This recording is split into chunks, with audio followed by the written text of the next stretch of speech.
पूरे देश में एक ही महिला मुख्यमंत्री, और आज हम वुमेन एम्पावरमेंट की बात करते हैं। Mamata Banerjee lady of substance हैं। ये भी देखा है हमारे कुछ मित्रों का और खासकर हमारे भारतीय जनता पार्टी के दोस्तों ने। वो जो है जब कोई मौका मिलता है ऐसा लगता है बहुत डिस्परेट हो गए हैं, बहुत फ्रस्ट्रेटेड हो गए हैं। कोई भी घटना होती है, भले ही बहुत जघन्य घटना है, लेकिन सीधे मुख्यमंत्री पे ही आरोप लगाते हैं। अभी आपने देखा होगा कुछ दिन पहले संदेश खाली में किस तरह से उन्होंने मुख्यमंत्री का वहां भी कहा था इस्तीफा दो।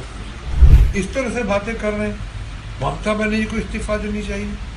तो फिर अगर मैं कहूँ, हालांकि मैं नहीं कह रहा हूँ, लेकिन अगर मैं कहूँ तो फिर माननीय प्रधानमंत्री को तो कितनी बार इस्तीफा देना चाहिए था। पूरे देश में एक ही महिला मुख्यमंत्री, और आज हम वुमेन एम्पावरमेंट की बात करते हैं। Mamata Banerjee lady of substance हैं, और वो कितना स्ट्रगल करके यानी सड़क से आज यहाँ पहुंची हैं।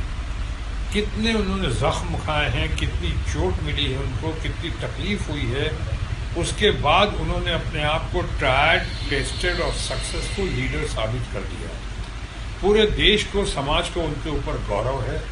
हम लोग गर्वान्वित महसूस करते हैं कि अकेली सिंगल मुख्यमंत्री महिला इस कदर कर रही हैं, और इस तरह सर्वधर्म समभाव के साथ अपने बंगाल परिवार को, अपने समाज को, यहाँ के लोगों को और देश को की दशा कितना अच्छा करने में लगी हुई है, सही दिशा दे रही है। हम उनकी बहुत सराहना करते हैं। लेकिन ये भी देखा है हमारे कुछ मित्रों का और खासकर हमारे भारतीय जनता पार्टी के दोस्तों ने। वो जो है जब कोई मौका मिलता है ऐसा लगता है बहुत डिस्परेट हो गए हैं, बहुत फ्रस्ट्रेटेड हो गए हैं। वो हर बार अटैक करते हैं, और डायरेक्ट कोई भी घटना होती है, भले ही बहुत जघन्य घटना है, लेकिन सीधे मुख्यमंत्री पे ही आरोप लगाते हैं। अभी आपने देखा होगा कुछ दिन पहले संदेश खाली में किस तरह से उन्होंने मुख्यमंत्री का वहां भी कहा था इस्तीफा दो, और मुख्यमंत्री के ऊपर कैसी कैसी बातें कही, अपमान करने की कोशिश की। यहाँ तक कहा कि मुख्यमंत्री को शर्म नहीं आती है। ये बड़ी शर्मनाक बात है। और देखिए उसका लोगों ने कैसे जवाब दिया। और खासकर यहाँ का सेक्रेटरी जनरल, बहुत बढ़िया यूथ आइकॉनिक डैशिंग लीडर है यहाँ का, अभिषेक बनर्जी, उन्होंने कैसे उनको पर्दाफाश किया।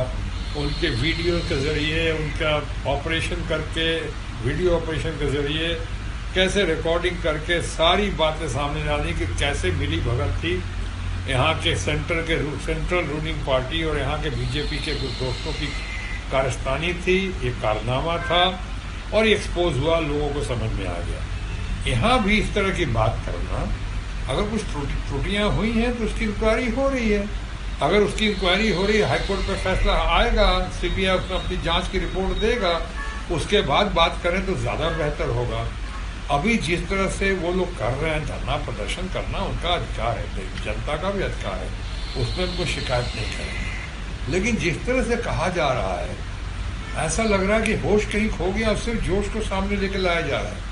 इस तरह से बातें कर रहे हैं। ममता बनर्जी को इस्तीफा देनी चाहिए। तो फिर अगर मैं कहूँ, हालांकि मैं नहीं कह रहा हूँ, लेकिन अगर मैं कहूँ तो फिर माननीय प्रधानमंत्री को तो कितनी बार इस्तीफा देना चाहिए था। वो हाथरस के इंसिडेंट के बाद हमने तो उनका इस्तीफा नहीं मांगा था। वो कठुआ का जो किस्सा हुआ था इतना दर्दनाक, उसके लिए तो हमने नहीं मांगा था माननीय प्रधानमंत्री से इस्तीफा। तो उनके लोग कहीं घूम फिर के अधिकारी की बात नहीं करते हैं, ऑफिशियल्स की बात नहीं करते, सीधे कहते हैं ममता जी, चूँकि महिला मुख्यमंत्री है अकेली। और एक तरफ आप बात करते हो वुमेन एम्पावरमेंट की। मैं समझता हूँ ये ज़्यादती है, यह अन्याय है, और इस अन्याय और ज़्यादती के खिलाफ ममता बनर्जी लड़ने में बहुत सक्षम है, और हमेशा की तरह जैसे मैंने कहा ट्राइड, टेस्टेड और सक्सेसफुल है। यहाँ भी वो कामयाब होंगी। ये सिर्फ मेरा विश्वास ही नहीं है, बल्कि मेरा संकल्प भी है, और साथ ही साथ